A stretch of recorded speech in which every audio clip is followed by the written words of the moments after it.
Welcome to Digging Deeper with Backyard Farmer. I'm your host, Kim Todd. On Digging Deeper, we have in-depth discussions with experts about important landscape topics. Tonight, we're going to take a deep dive into the Nebraska Extension Master Gardener program.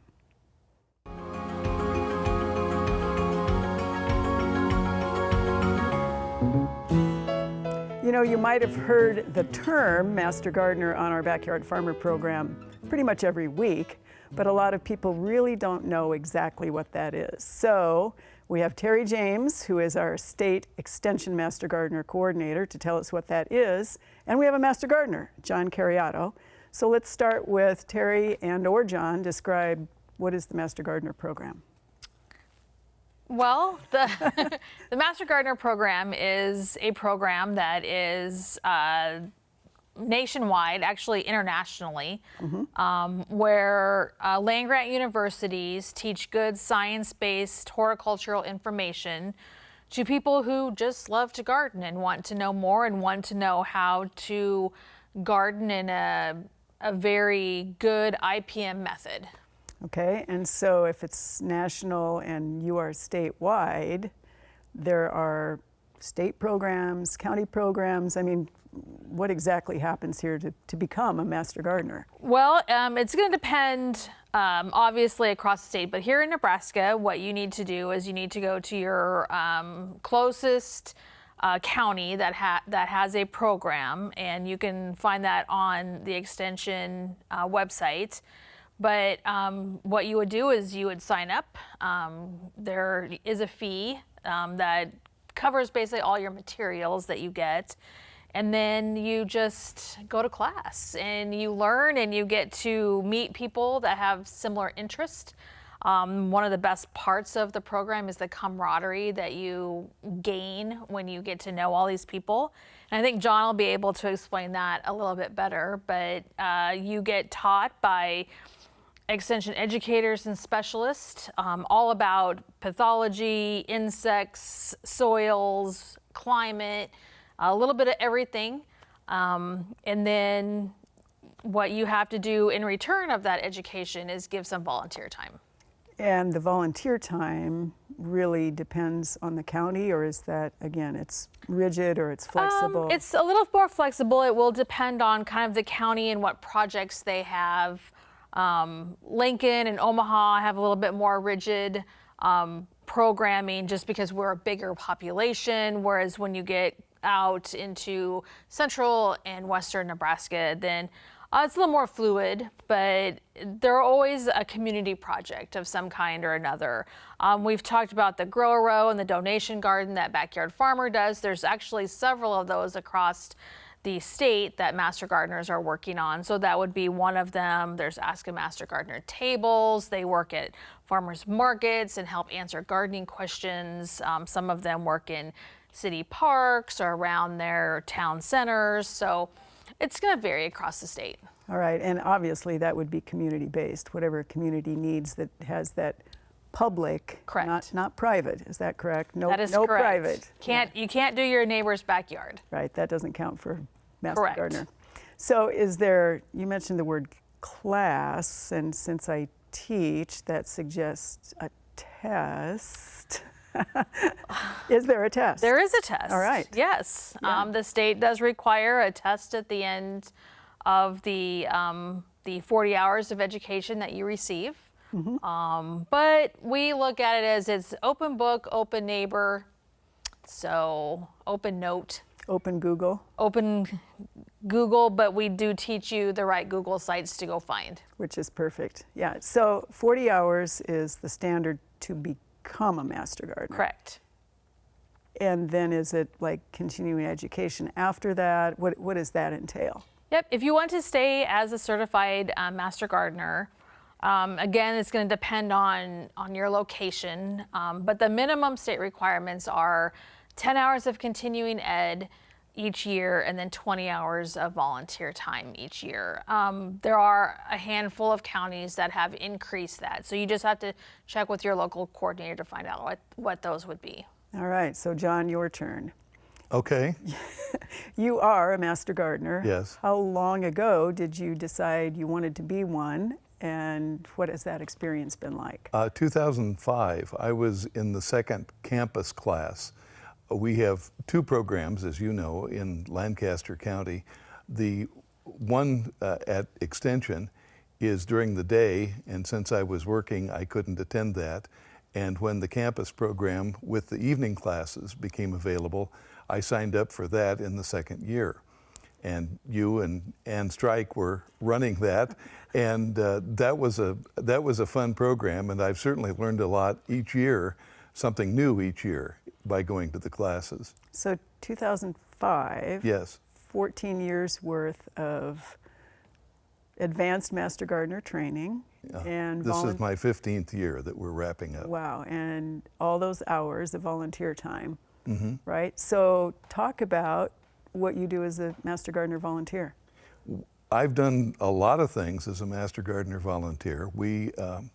Ann Strike got involved with the other commercial TV station here in Lincoln, and we built a garden over there and improved the soil and planted a big garden and worked on it. And the group that we had together, you and Terri, asked if I could put together some people to work in a backyard farmer garden about 10 years ago. And it was a plot that was filled with strawberries and was 10 feet by 10 feet. And now we have a whole bunch.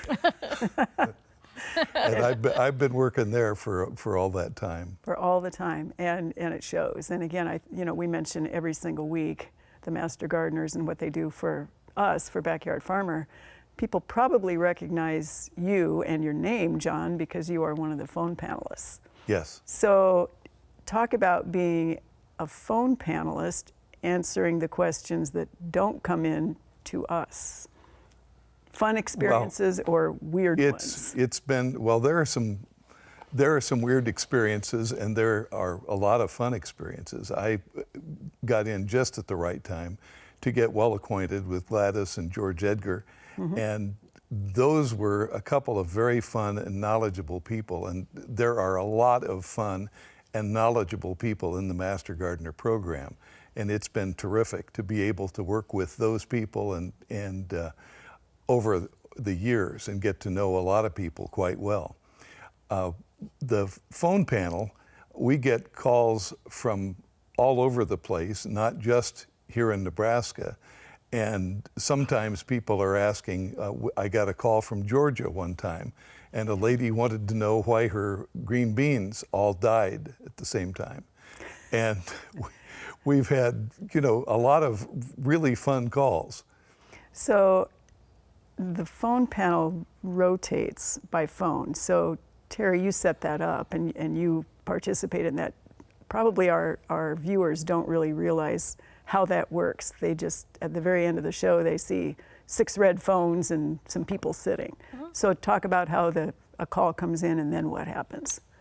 Well, so there's 5 of us that answer the phone each night, and the phones ring. So if one's busy, then it just continuously rings through to the next one. Sometimes they'll get a busy signal and they'll have to just keep calling in, but they all answer different questions, and it's very interesting. They all rotate. We put a schedule together at the beginning of the year, and then, just like lots of county programs mm-hmm. have Master Gardeners answering their phones in their county office. The campus program doesn't have a county office, so that's kind of what the the campus program does. This is our phone bank. So do you get consistent callers? Can you kind of tell from week to week that, oh, that person has called before, that person has called? There's a few that I do recognize, but usually we're not really on the phone with them for very long. So do you get callers who call and don't like the answer and then call and want a different answer? Because of course we kind of get that on occasion. We get that much more than. Yes. The person that seemed to get that more than any other was Gladys.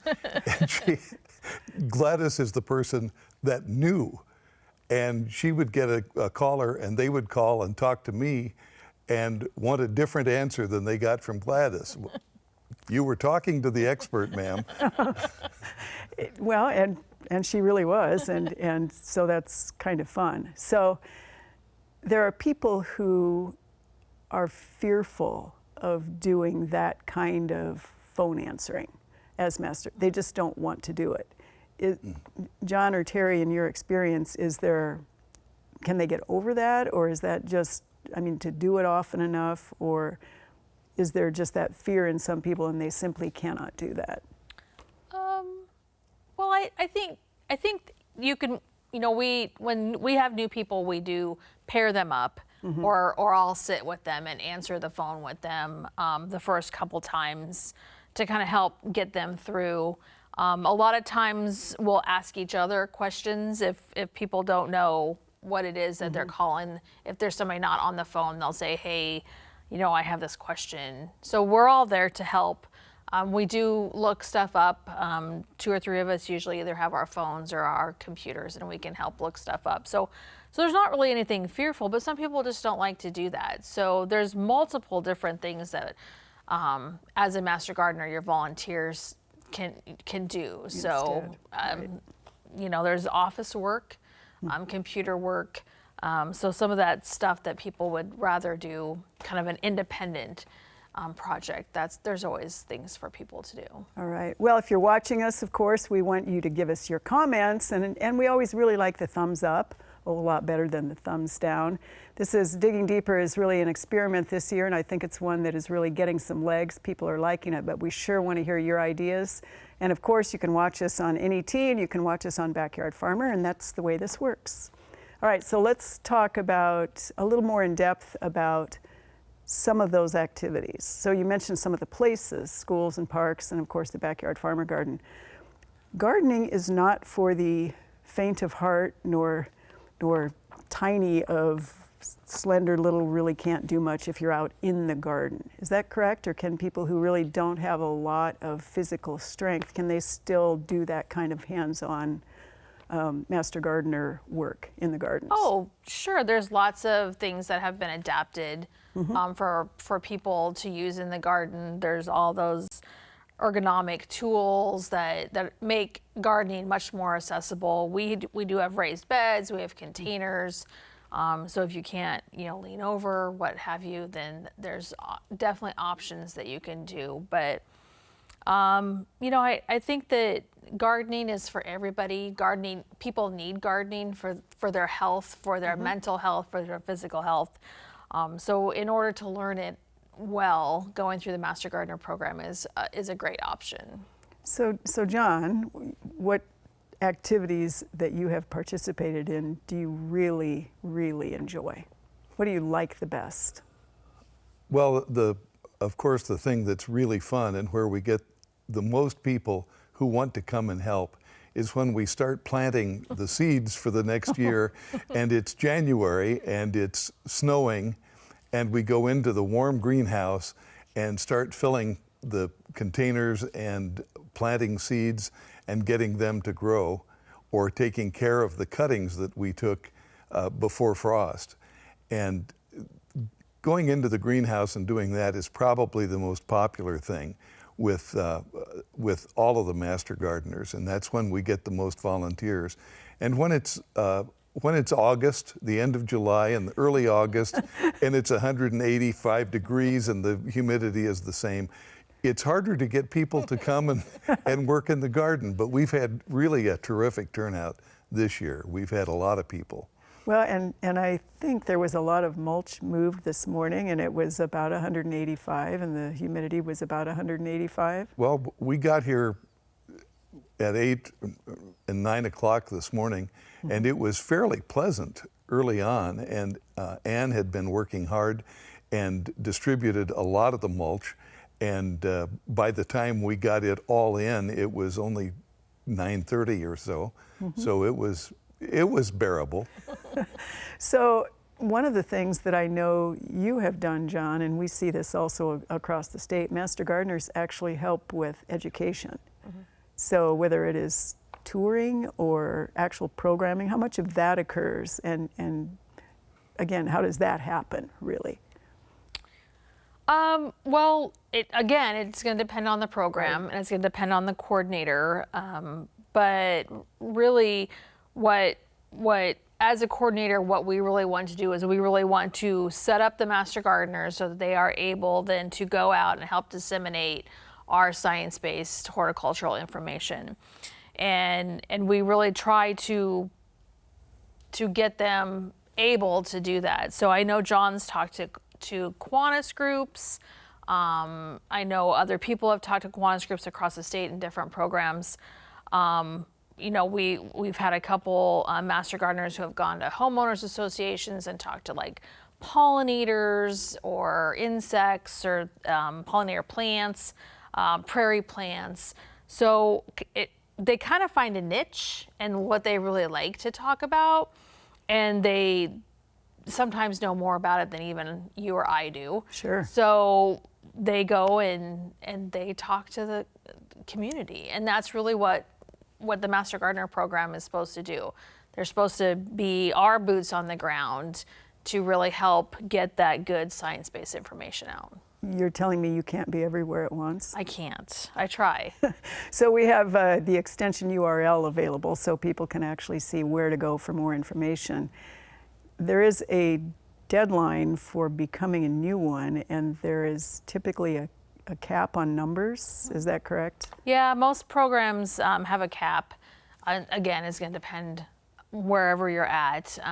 So you're just going to have to check with your local coordinator and find that out.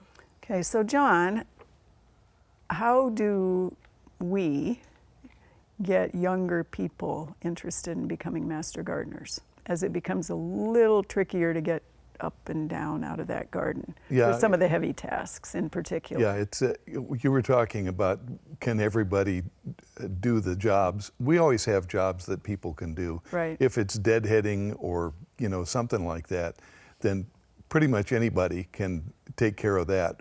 Not everybody is going to want to handle a wheelbarrow full of compost. Mm-hmm. I lost my train here. Young people, how are we going to get more young people? I think that what we're doing with the Backyard Farmer Garden here is important. If we get people to come and look and be interested, and Terri did some terrific cards this year, business cards with the websites, and we've been handing those out to the people who come, who are interested enough to come and visit the garden. They may be interested in becoming Master Gardeners, and I think that if they have the ability to get hold of the right people and sign up, then they may do that. But we need to let people know that this program is available, and it's not intimidating. It's not difficult to get in. It's not difficult to complete the program, and the requirements are certainly not insurmountable. Which is really a good thing to hear. And I know, Terri, you're working on putting at least some of your education materials online. Yeah, we're actually working on putting the complete program online, mostly for those outstate counties that don't necessarily have a horticulturist close by. And then they're going to be able to have those programs available. So should be done hopefully within the next 6 months. Which will be really good, as you said, for the people that are kind of out there ways. Right. And I know you and I have gone out to Scotts Bluff on occasion and done Master Gardener training, which is, it's wonderful to go. It's also a long ways. It is a long ways. And I think not in terms even of us going. I think of the Master Gardeners who come all the way down from Alliance or up from Kimball or somewhere like that just to participate. So that's a good option, I think, for people. Yeah, we do have online training statewide. So there are usually 3 or 6, depending on the year, statewide training. So we're able to broadcast some of the more advanced trainings across the state. But yeah, I do know Scotts Bluff. Kimball drives up from Scotts Bluff, and Box Butte drives into Scotts Bluff. So they do have to drive a ways when you get further out. We're Nebraskans. We're used to driving. From a student standpoint, coming to the classes is really an experience because you get to learn from really expert teachers who are really interesting and fun. And I'm sitting with two of them right here. But there are a lot of other folks that come in and talk to us. Yeah. And I remember many of those presentations from not just from this year, but from years past. Yeah, and there's something to be said for that combination of face-to-face and online face-to-face. Well, thanks Terri and John for talking about this, and unfortunately that is all the time we do have for Digging Deeper with Backyard Farmer. You can watch a new Digging Deeper on Facebook every Sunday night at 6:30 p.m. Central. Do not miss Backyard Farmer Live every Thursday at 7 p.m. Central on NET. Thanks for digging deeper with Backyard Farmer.